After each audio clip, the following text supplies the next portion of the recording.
Today, we're going to talk about three types of protections you can put into place for meal and rest break compliance.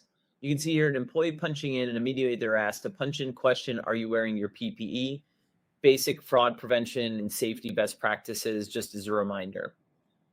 While they're initially punched into their job, you can set up whatever windows you would like to automatically create a mobile break notification that is going to get sent to the employee. So, for example, you might send them their first lunch or meal break after their first 5 hours within the working day. And once that threshold has been achieved and they are punched in, a break notification will pop up on the top of their phone and they can choose to take that break. Now, if you have multiple breaks that are in the system, it might show the multiple breaks, but for this situation, we're just going to choose the lunch break and they're going to see that it's for 30 minutes and they can start that break.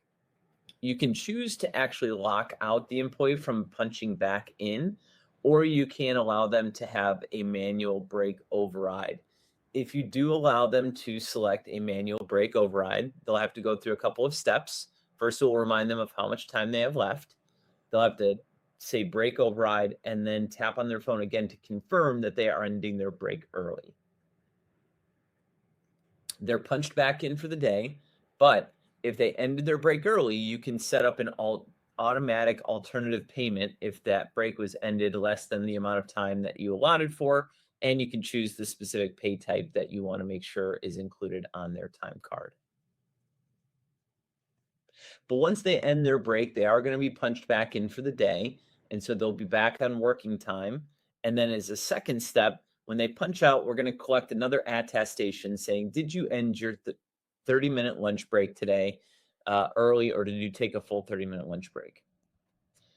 Once they click yes or no on that, it will either create an exception if they answer in the negative, or it will attach to the time card if they answer in the positive.